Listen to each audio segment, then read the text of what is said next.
सत श्री अकाल जी, मैं राज बुट्टर। होर तुहाडे की हाल चाल ने? होप सो सब वधिया होगा। अज आपां गल करांगे सुमेध सैनी की गिरफ्तारी बारे, क्योंकि सुमेध सैनी बारे ते बलवंत सिंह मुल्तानी के केस बारे आपां पिछली वीडियो च गल कर चुके सी। जे तुसीं नहीं देखिया तो उपर दिते लिंक नूं क्लिक करके वो भी देख सकते हो। तो अज आपां उहदी गिरफ्तारी बारे गल करांगे कि इन्ना टाइम हो गया उहदी गिरफ्तारी क्यों नहीं हो रही, इन्ने सिक्योरिटी सिस्टम के होने के बावजूद सुमेध सैनी भगौड़ा किवें हो गया, जां उहदे कोले किहड़ियां पावरां ने जो उन्होंने सपोर्ट कर रही ने जां उहदे खिलाफ चल रही ने। ये सारे बारे गल करते हैं। चलो शुरू करते हैं।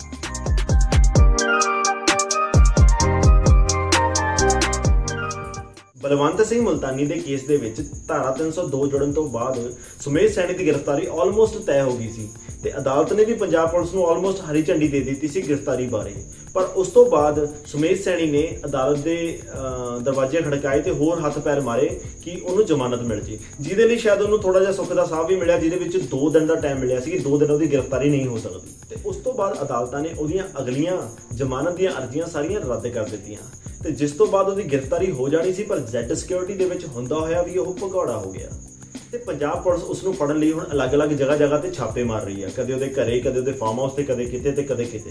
पर इस टाइम सारा सिस्टम उहनूं फड़न दे विच असफल नज़र आ रहा है। पर सवाल यह आ कि Z सिक्योरिटी वाला बंदा Z सिक्योरिटी दे हुंदे होए Z सिक्योरिटी नूं बिना पता लगे गायब हो सकदा, भगौड़ा हो सकदा?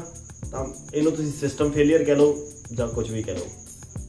सुमेध सैनी का इस वेले फड़े जाना इसलिए भी जरूरी है क्योंकि बलवंत सिंह मुल्तानी के वकील के कुछ सवाल ने जिन्हों का जवाब मिलना मैनूं लगता बहुत जरूरी है। जिवें कि उन्होंने सवालों के होगा कि बलवंत सिंह मुल्तानी नूं मार के बॉडी कित्थे डिस्पोज ऑफ की गई, तो किहड़े अफसर तो कराई गई, बलवंत सिंह लई जिहड़ा वो डंडा यूज किया गलत कामां दे लई, वो डंडा किवें डिस्पोज ऑफ किया गया ते कित्थे डिस्पोज ऑफ किया गया, बलवंत सिंह मुल्तानी दे कपड़े कित्थे डिस्पोज ऑफ किए गए, ते जिहड़े उहदे घर इलीगल हथियार प्लांट किए गए वो हथियार कित्थों आए। ते कुछ न्यूज़ चैनलों अनुसार सूत्रां नूं आधार बना के हुण यह भी दस्सिया जा रहा कि सुमेध सैनी दिल्ली दे विच किसी रसूखदार दे घरे ठहरिया होया जां छिपिया होया।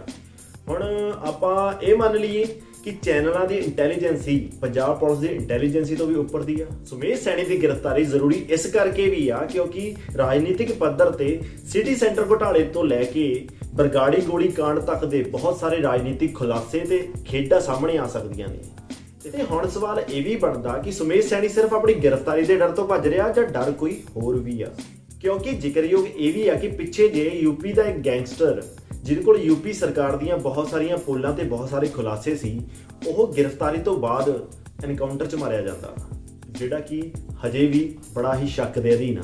ते हुण गल करदे आ सुमेध सैनी दी पावर्स बारे कि वह किन्ना क पावरफुल सी ते उहदे पावरफुल होने दे पिछे किहड़ियां ताकतां सी, किहड़े रिलेशन सी।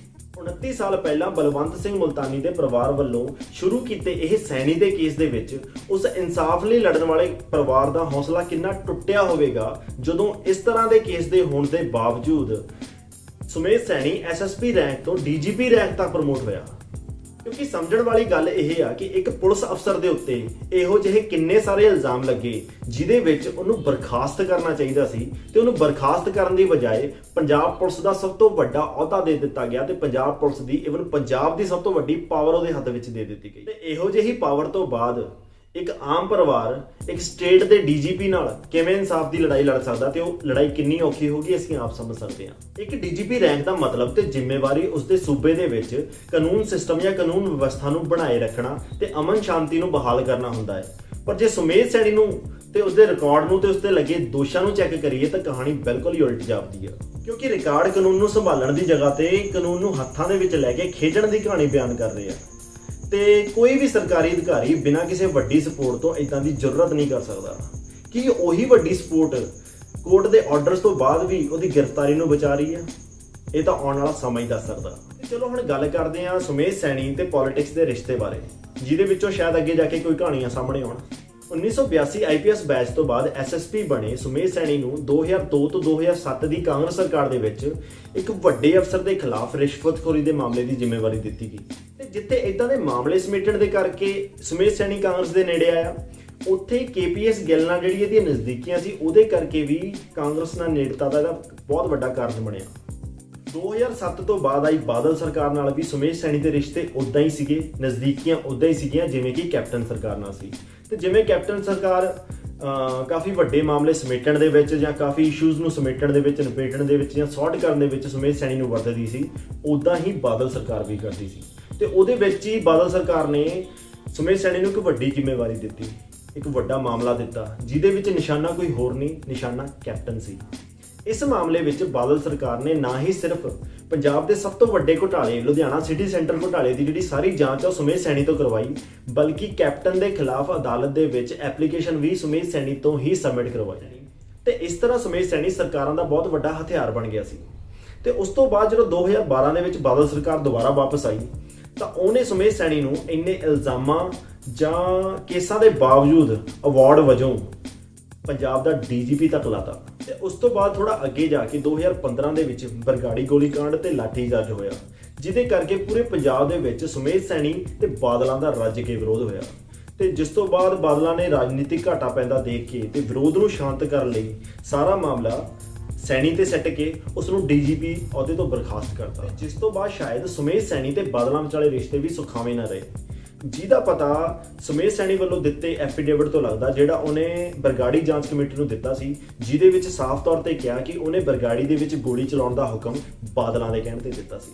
ਤੇ ਉਸ ਸਿਟੀ ਸੈਂਟਰ ਘੁਟਾਲੇ ਦੇ ਕੇਸ ਦੇ ਵਿੱਚ ਕੈਪਟਨ ਸਾਹਿਬ ਦਾ ਨਾਮ ਆ ਜਾਣ ਤੋਂ ਬਾਅਦ ਹੁਣ ਕੈਪਟਨ ਸਾਹਿਬ ਦੀ ਸਰਕਾਰ ਵੀ ਆ ਗਈ ਤੇ 29 ਸਾਲ ਤੋਂ ਇਨਸਾਫ ਦੀ ਉਡੀਕ ਕਰ ਰਿਹਾ ਇਹ ਬਲਵੰਤ ਸਿੰਘ ਮੁਲਤਾਨੀ ਦਾ ਕੇਸ ਦੁਬਾਰਾ ਸੁਰਖੀਆਂ ਦੇ ਵਿੱਚ ਵੀ ਆ ਗਿਆ ਤੇ ਦੋ ਪੁਲਿਸ ਵਾਲਿਆਂ ਦਾ ਇੱਕਦਮ ਹੀ ਜ਼ਮੀਰ ਵੀ ਜਾਗ ਗਿਆ ਤੇ ਉਹਨਾਂ ਨੇ ਗਵਾਹੀ ਵੀ ਦਿੱਤੀ ਤੇ ਜਿਨ੍ਹਾਂ ਦੀ ਗਵਾਹੀ ਤੋਂ ਬਾਅਦ 302 ਧਾਰਾ ਲੱਗਣ ਤੋਂ ਬਾਅਦ ਇੱਕਦਮ ਕੇਸ ਇਨਸਾਫ ਦੇ ਨਜ਼ਦੀਕ ਵੀ ਪਹੁੰਚ ਗਿਆ।